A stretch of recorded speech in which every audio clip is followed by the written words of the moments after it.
You're arguing with someone on the phone. Tight voice, shoulders up, pacing the kitchen in that specific way you pace when you're trying not to say the thing you really want to say.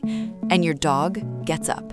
He doesn't know who you're talking to, he doesn't know what the argument is about, but something in his nervous system has just activated, quietly, automatically, and he walks over to you and sits down, right at your feet, heavy, present, like he's trying to be an anchor for you.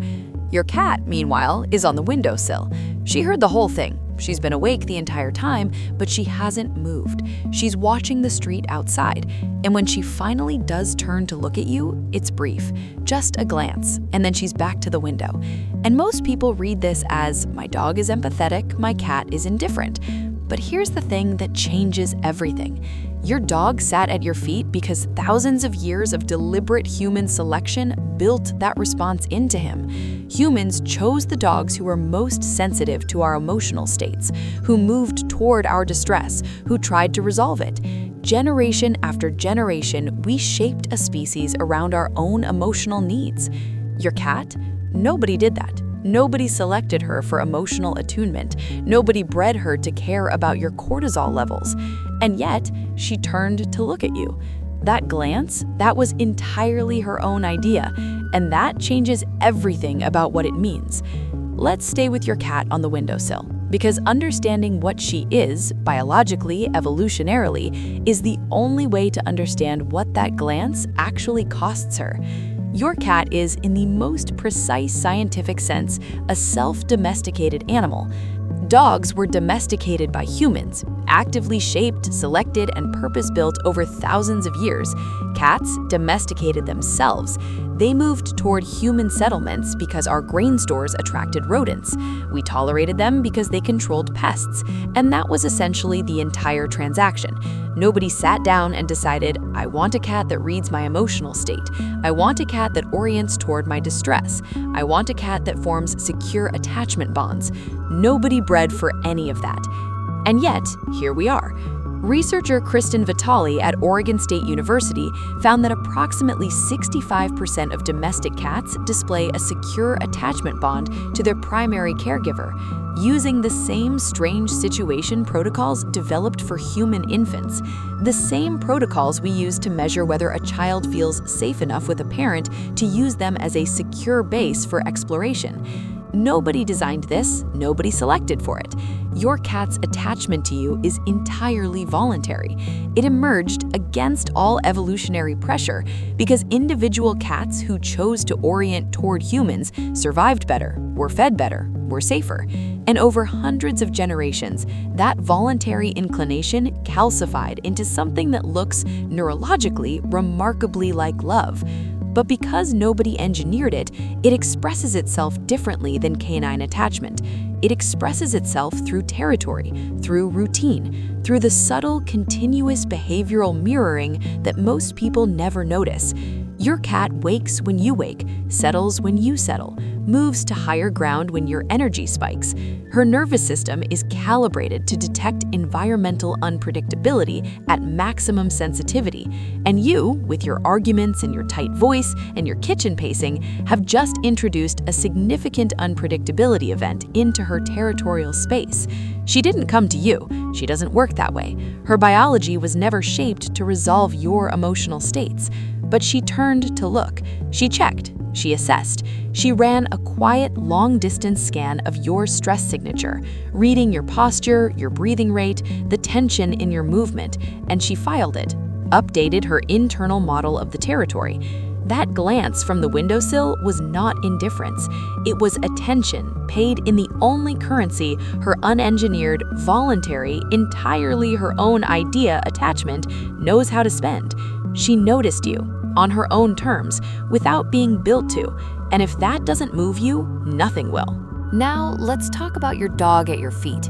Because what he did, that quiet, waited sitting down beside you while you paced and argued, was not a spontaneous act of empathy.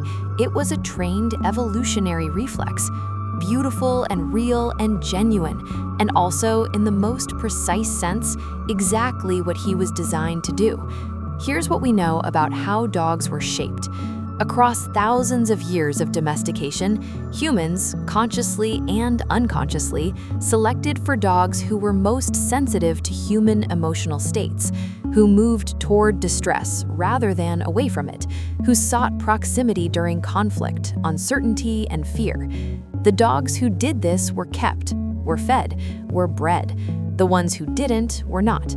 The result is a species with a nervous system so exquisitely tuned to human emotion that it has essentially merged with ours.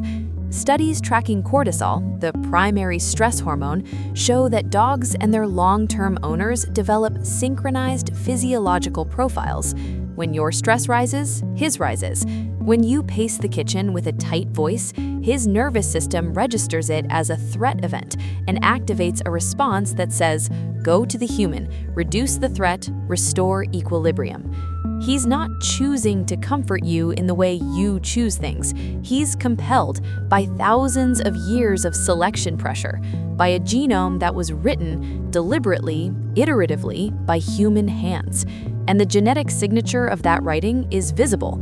Dogs carry a variation near the GTF2I gene, the same chromosomal region that, in humans with a deletion, produces Williams-Beuren syndrome, a condition characterized by profound social drive, an overwhelming neurological pull toward human connection and trust. Dogs weren't just trained into sociability, they were authored into it, at the molecular level, by us. This is why your dog does something no other domesticated species does with such intensity: referential looking. Documented extensively by researchers at the University of Milan and expanded by teams at the Clever Dog Lab in Vienna, the behavior where dogs check your face before reacting to any new or uncertain situation. When you were pacing and arguing, he wasn't just near you, he was reading you, checking your face for data, assessing whether this emotional event required proximity, contact, vocalization, or simply presence. He ran a rapid emotional diagnostic, and the output was, "Sit down, be heavy, be here."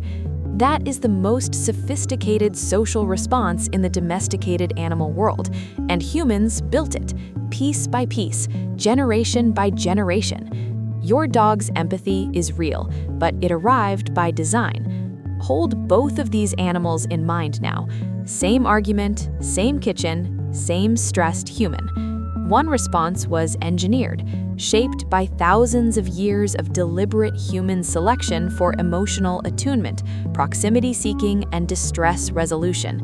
Your dog moved toward you because the entire history of his species was pointed in that direction.